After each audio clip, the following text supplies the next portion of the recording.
Very good morning to all of you, dear viewers. I sometimes want to tell you that I will definitely start the lectures of history, Indian history, in our Kashmiri language.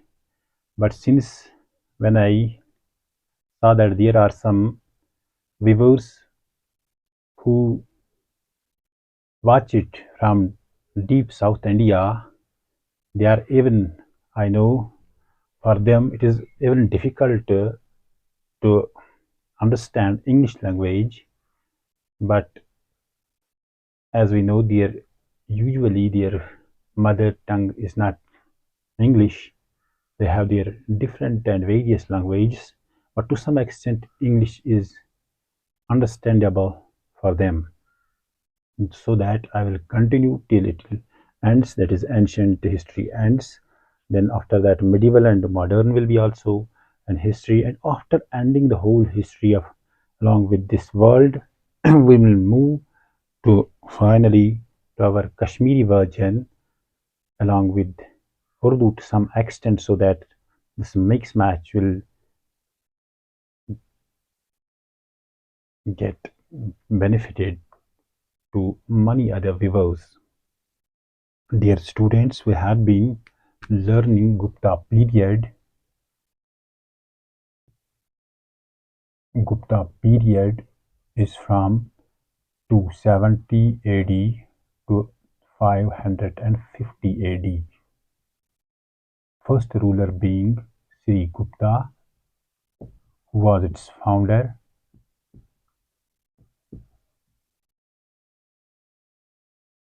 and last ruler was Vishnu Gupta. Thus ended this glorious empire to its end. It is also said that Gupta period is called as the golden period of Hinduism. Why it is so?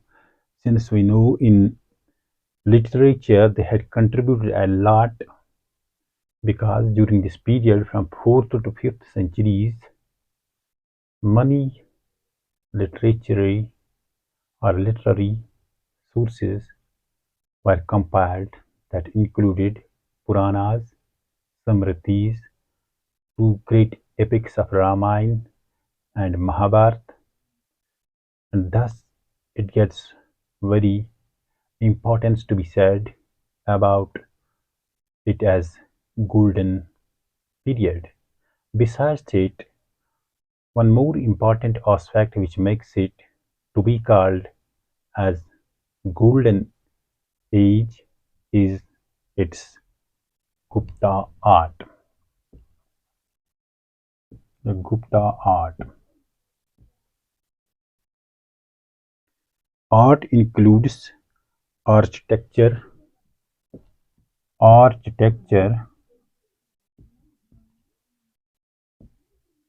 number two be sculpture,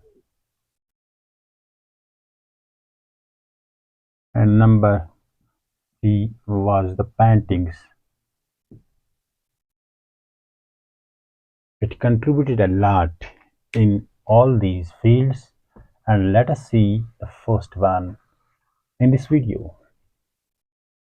The earliest existing temples in India are so far earliest existing, which still exist, existing temples in India are. Hope you too would have heard about the names, but let's give detail about them. Number one, Sanchi Temple near Great Stupa. Sanchi Temple near Great Stupa. Since we know where this Great Stupa is, so it was having with flat roof, flat roof, and was dedicated to Lord Krishna. Dedicated to Lord Krishna. Sanchi Temple, number second.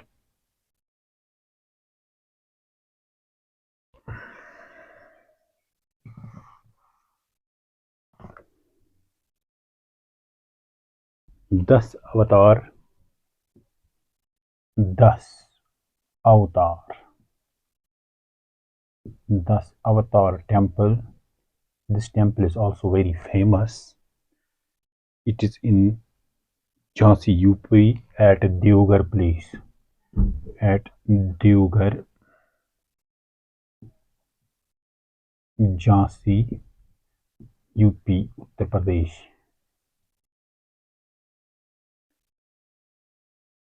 And it is dedicated to Vishnu, Lord Vishnu.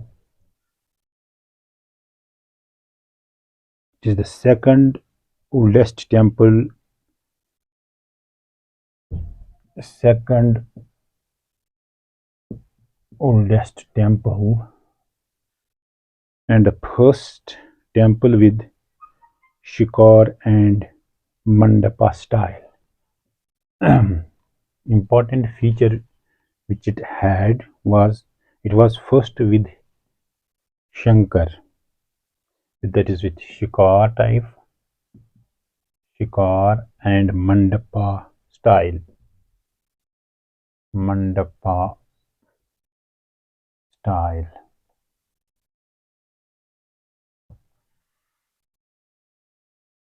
Thus, Avatar Temple of Uttar Pradesh, it is to be kept in mind what is important. It had this very important feature. The temple at Bitargaon, Kanpur. Temple at Bitargaon,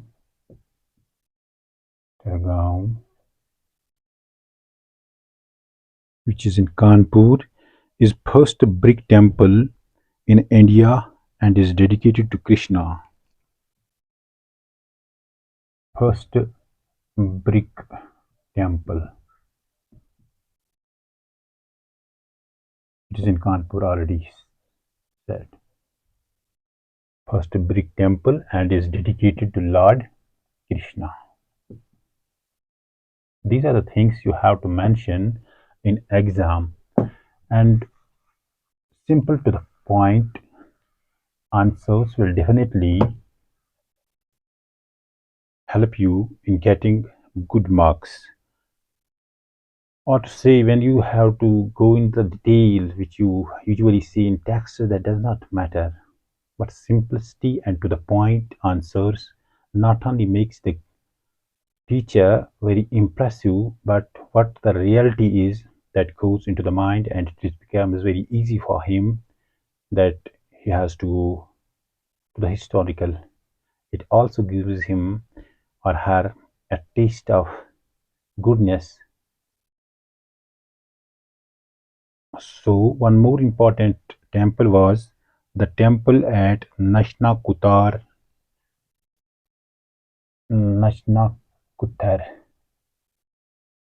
temple